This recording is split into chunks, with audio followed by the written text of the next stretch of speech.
မိသားရသည်ဘွာမတ်လ21ရက်မှဧပြီလ20ရက်ကြာအလောက်ကိုင်းတဲ့စီးပွားရေးတွင်အပြောင်းအလဲနှင့်တိုးတက်မယ်အကြံအသည့်ရကြသည့်များလက်တွေ့ဆောင်ရွက်အဆင်ပြေသောအနေအထားမှာရှိပါတယ်ခရီးနှင့်ပတ်သက်တော့ကံကောင်းမယ်လူမျိုးကွဲအကျိုးပေးမယ်အရှိရေးတွင်တန်ရောစင်မထားသင့်သူပေါ်ထားခြင်းကြောင့်စိတ်ချုပ်เสียများကြုံရတတ်တဲ့နှစ်ဦးကြားဘေးစကားသွေးစကားအနောက်ရှက်တွေဝင်ပါလိမ့်မယ်စိတ်ချုပ်เสียများပေါ်တတ်တယ်ပညာရေးမှာတော့ရည်ရွယ်ချက်အောင်မြင်မယ်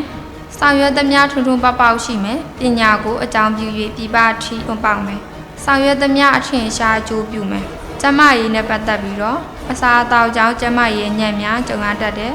ဝါသနာအသစ်များဖြစ်ထွန်းခြင်းမရှိဝါသနာဟောင်းများပေါ်တတ်တယ်အနေထိုင်မှားယွင်း၍ဖြစ်တတ်သောကျမရေးညံ့များကြည့်စားရမယ်ဤကာလအတွင်းရှောင်ဆိုခြင်းရှိပါကကာလကြာရှည်သွားတတ်တယ်ပိသားရသည်ဘွာဧပြီလ21ရက်မှမေလ21ရက်ကြာအလောက်ကိုင်းနှင့်စီးပွားရေးတွင်ခမန်းထားသည့်များအောင်မြင်မယ်ခက်ခဲများကိုကျော်လွှား၍တိုးတက်မှုအစဉ်စဉ်ရရှိမယ်သူတစ်ပါးကြောင့်နှောင့်နှေးပိတ်ဆို့နေသောလုပ်ငန်းများလည်းပြန်လည်အဆင်ပြေပါလိမ့်မယ်ဆောင်ရွက်နေသောကိစ္စများကိုအထောက်အကူပြုသူများနဲ့တွေ့မယ်အရှိရေးမှာတော့အဆဆရရအဆင်ပြေမယ်စိတ်ချမ်းသာစရာများနဲ့ကြုံပါလိမ့်မယ်မေတ္တာရေးကောင်းမှုမယ်လူရှိလူခင်လည်းပေါ်များပါလိမ့်မယ်928,500မြစ်တာအလုံးစုံကောင်းသောအနေအထားမှာရှိပါတယ်ဘဝတစ်ခုလုံးတွင်အရေးပါသောမြစ်တာရေးအိမ်နောက်ရေးဆုံးဖြတ်ချက်များရှာမှတ်ရပါလိမ့်မယ်ပညာရေးတွင်အထူးကောင်းမွန်တဲ့ဆောင်ရွက်သမျှထွန်းထွန်းပေါက်ပေါက်အောင်မြင်လိမ့်မယ်အရှိအနေမြင့်မားစွာနဲ့တက်လက်များရရှိပါလိမ့်မယ်ကျမရေးမှာတော့စေစားစေကူများနဲ့စေစစ်ရန်အထူးကောင်းသောကာလများဖြစ်ပါတယ်တော်ရောအနာယောဂများနဲ့ပျောက်ကင်းနိုင်တဲ့နာတာရှိပွဲရှိသောယောဂများကိုပင်တမကောင်းများနဲ့ပြသ၍ကုသခံယူနိုင်ပါတယ်မေထုံရသည်ဘွာမေလ22ရက်မှဇွန်လ21ရက်ကြာအလောက်ကိုင်းတဲ့စီးပွားရေးတွင်ရည်ရွယ်ချက်များအောင်မြင်၍လိုရာပြည့်စုံမယ်ငွေကြေးကိစ္စတွင်ပြောဆိုခြင်းများအဆင်ပြေပါလိမ့်မယ်သူတစ်ပါးနှင့်ရှင်လိုက်ရင်ပုံမမြင့်မာအနေထားမှာရရှိသောအခြေအနေရှိပါတယ်အရှိရေးတွင်အလွန်ဆန်းပွင့်မယ်ထိသွင်းနေသောပတ်ဝန်းကျင်တိုင်းတွင်လူရှိလူခင်ပေါ်များလိမ့်မယ်ဝေးကွာပြတ်တောင်းနေသူများနဲ့ပင်ပြန်လဲဆုံစည်းလိမ့်မယ်မထင်မှတ်ထားသောစိတ်ချမ်းမြေ့စရာများတစ်မျိုးပြီးတစ်မျိုးကြုံတွေ့လိမ့်မယ်ပညာရေးတွင်ရည်ရွယ်ချက်အောင်မြင်ရေးဘဝအဆင့်အတန်းတက်လမ်းများရရှိမယ်ပညာတတ်နှင့်ပတ်သက်၍တိုးတက်မှုအရှိန်အဝါမြင့်မာမယ်ရှိမှန်းထားသည့်များအခိုင်အမာအောင်မြင်ပါလိမ့်မယ်ကျမရေးတွင်အညံ့အဆိုးမရှိသည့်အပြင်ဖြစ်ပေါ်နေသည့်အခက်အခဲများကိုတမတ်ဖြေရှင်းနိုင်တဲ့ကာလပဲဖြစ်ပါတယ်ပုံမှန်ကုသခြင်းခွဲစိတ်ကုသခြင်းအဖျားဖျားတွင်ဆောင်ရွက်အဆင်ပြေမှုရှိပါတယ်ကုသခြင်းမှန်သမျှအလုံးစုံအောင်မြင်ပါလိမ့်မယ်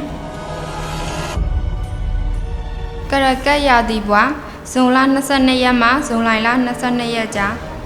အလောက်အကျဉ်းစီများအောင်မြင်မယ်အတတ်ပညာနဲ့ဘဝတိုးတက်မှုရရှိမယ်ခက်ခဲသောပြဿနာများဖြေရှင်းနိုင်ပါလိမ့်မယ်အလုပ်သစ်များလုပ်ကိုင်ရတတ်ပါတယ်တခုထက်မကသောကိစ္စများတစ်ပြိုင်တည်းလုပ်ကိုင်ရသောအနေအထားမှာရှိပါတယ်အရှိရေးနဲ့ပတ်သက်ပြီးတော့စိတ်သဘောထားကွဲလဲခြင်းများကြုံရပါလိမ့်မယ်ပဋိပက္ခများဖြစ်တတ်တဲ့ရန်မနာလိုအပြိုင်ဆိုင်များနဲ့ထိပ်တိုက်တွေ့ကြုံရတတ်ပါတယ်နှစ်ဦးကြားမြည်သို့သောနှောက်ယှက်မှမရှိပဲတဦးနဲ့တဦးပြဿနာဖြစ်တတ်ပါတယ်ပညာရေးတွင်ပညာဥတီချက်နဲ့ရည်ရွယ်ချက်အပြောင်းလဲကြမှာကောင်းသောတိုးတက်မှုများဖြစ်ပေါ်ပါလိမ့်မယ်တပိုင်းတစရက်တန့်ထားသောကိစ္စများလည်းပြန်လည်ဆောင်ရွက်နိုင်ပါတယ်ကျမရေးတွင်အမျိုးသမီးများအဖို့တအိမ်သွေးသားဒုက္ခပြီးတတ်ပါတယ်အမျိုးသားများအစာအိမ်ဝမ်းပိုက်ဒုက္ခပြီးတတ်ပါတယ်အဆုတ်အေးမိမယ်လက်ချောင်းနာမယ်ပေါ်စားပါကဝေဒနာကြီးမှတတ်ပါတယ်တန်ရသည်ဘွာဇူလိုင်လ23ရက်မှဩဂတ်23ရက်ကြာ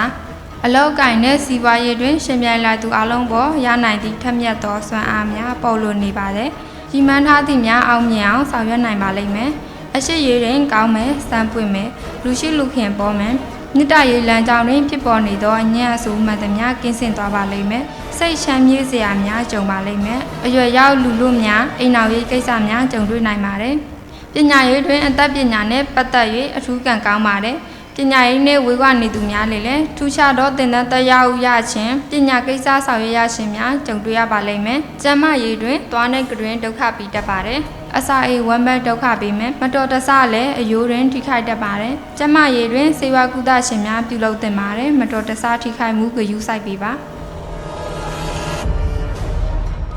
ကံရသည်ဘွာဩဂတ်24ရက်မှစက်တင်ဘာ22ရက်ကြာ အလောက်ကိုင်းတဲ့စီးပွားရေးတွင်ဘဝအတွက်အရေးပါသောဆုံးဖြတ်ချက်များရှာရပါလိမ့်မယ်လမ်းသစ်ထွင်ခြင်းအလောက်ကိုင်းတိုးတက်မယ်အပြိုင်ဆိုင်ကြားမှအောင်မြင်ပါလိမ့်မယ်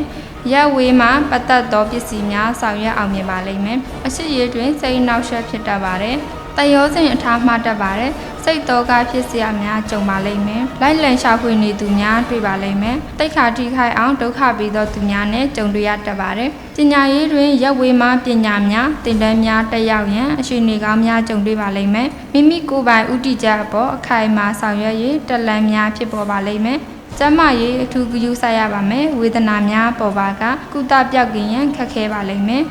ဤကာလအတွင်းပေါ်တန်သဘောထားလိုက်သောယောဂများသည်နာတာရှိတစ်ခွဲကုသရတတ်ပါတယ်ကျန်းမာရေးဂရုစိုက်ပါစတင်ဖျားနာပါကဆက်ရှင်ကုသပါပေါ်စားပါကနာတာရှိယောဂများဖြစ်တတ်ပါတယ်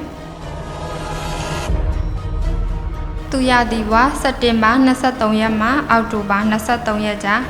အလောက်ကိုင်းတဲ့စီးပွားရေးတွင်ရန်အတိုက်ခံများနောက်ဆက်များနဲ့ထိတ်တိုက်တွေ့ပါလိမ့်မယ်ငွေကုန်များပါလိမ့်မယ်မြည်သည့်ကိစ္စကိုမဆိုဆောင်ရွက်စေကြိုတင်ပြင်ဆင်ပြီးလုပ်ရမရပါ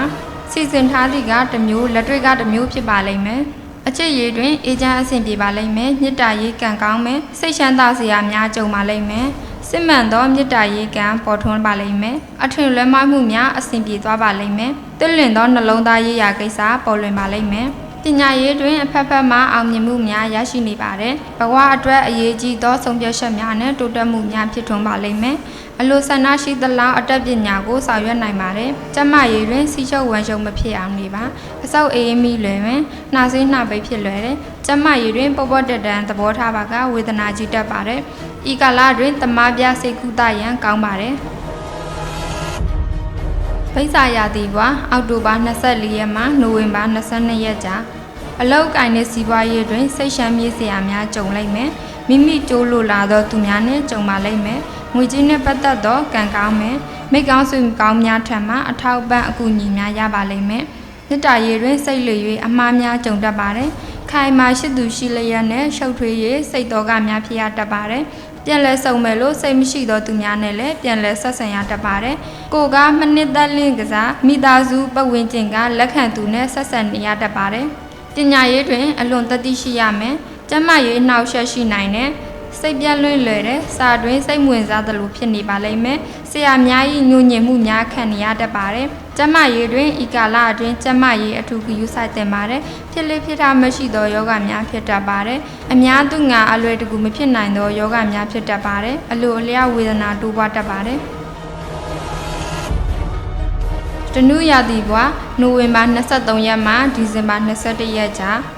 အလောက်ကိုင်းတဲ့စီးပွားရေးတွင်သူတစ်ပါးကြောင့်မိမိအကြံရွယ်ချက်များပျက်စီးတတ်ပါတယ်လူပေါင်းမှာဆုံးဖြတ်ချက်မှာသူများပြဿနာကိုပြဿနာဖြစ်တတ်ပါတယ်စေတနာဝေဒနာဖြစ်တတ်ပါတယ်အရှိရေးတွင်ကံအထူးကောင်းမှုပါတယ်လူရှိလူခင်ပေါ်များပါလိမ့်မယ်စိတ်ရှမ်းမြေ့စရာများရှိတတ်ပါတယ်အစဉ်ပြေခြင်းကံကောင်းခြင်းများအစဉ်စေဖြစ်ထွန်းပါလိမ့်မယ်928,500မြစ်တာနှစ်ခုလုံးကောင်းသောကာလပဲဖြစ်ပါတယ်စိတ်ရှမ်းသာစရာများဖြစ်ပေါ်ပါလိမ့်မယ်ပညာရေးတွင်မြစ်တာရေးနှောက်ယှက်ရှိပါလိမ့်မယ်ကျန်းမာရေးနှောက်ယှက်ဝင်မယ်အပေါင်းအသင်းမိတ်ဆွေများနဲ့အပျော်ပတ်ဦးစားပေးမှုကြောင့်ပညာရေးတွင်နှောက်ယှက်ကြုံရတတ်ပါတယ်ပညာရေးတွင်အထူးဂရုစိုက်ပါအနေထိုင်မှားယွင်းမှုတစ်ချက်ကြုံသည်နှင့်ဝေဒနာကန့်ညှိလွယ်တတ်ပါတယ်၎င်းအပြင်မတော်တဆထိခိုက်မှုများကိုတိုက်ဆိုင်၍ဂရုစိုက်ရပါလိမ့်မယ်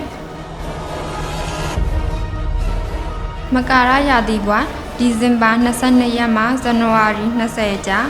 အလောက်ကိုင်းတဲ့စီးပွားရေးတွင်မှန်းထားသည့်နဲ့လက်တွေကကွာဟနေပါလိမ့်မယ်စိတ်နှောက်ယှက်များမယ်လူယုံထား၍မရပါသူများပြဿနာကိုပြဿနာဖြစ်တတ်ပါတယ်အနိကလူဒုက္ခပေးတတ်ပါတယ်အပြောက်ရှများတတ်ပါတယ်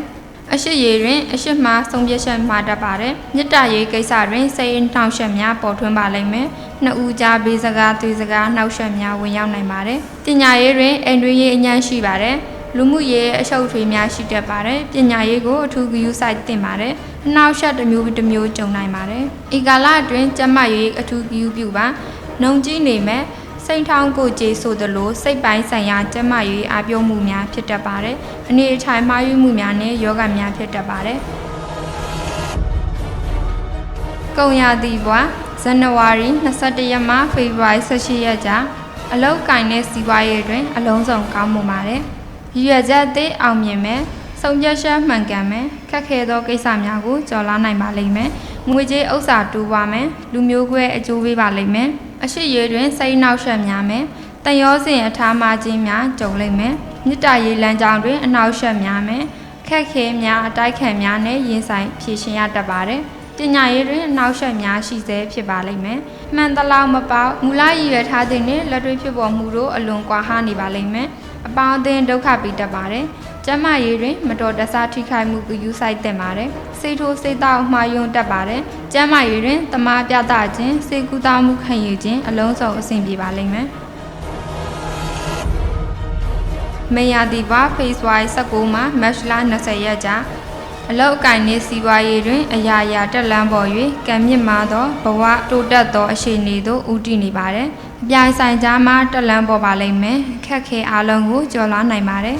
အရှိရွေတွင်အလုံးစုံသောအဆင်ပြေမယ်တူထက်သောမြစ်တာရေးကိစ္စများကြုံပါလိမ့်မယ်စိတ်ချမ်းမြေ့စရာများကြုံပါလိမ့်မယ်မြစ်တာရေးတွင်အလွန်ဆန်းကောင်းနေပါတယ်အဆင်ပြေခြင်းရှိပါတယ်ဖြစ်ပေါ်နေသောပရိပက္ခများအောင်မြင်ပါလိမ့်မယ်ပညာရေးတွင်အထူးကောင်းမွန်တဲ့အညံ့အဆိုးအလုံးစုံမှကင်းဝေးလွတ်မြောက်နိုင်ပါတယ်ရည်ရွယ်သလောက်တိုးတက်ပါလိမ့်မယ်ကိုယ်ပိုင်စိတ်ကူးနှင့်ရည်စူးဆောင်ရွက်မှုများအောင်မြင်ပါလိမ့်မယ်ကျန်းမာရေးတွင်လွန်ကဲခြင်းကြောင့်ဖြစ်တတ်သောဝေဒနာများဖြစ်တတ်ပါတယ်အစာအသောက်လွန်ကဲခြင်းအပျော်ပါးလွန်ကဲခြင်းအထူးဂရုပြုသင့်ပါတယ်ရေအနေရသတိရှိပါ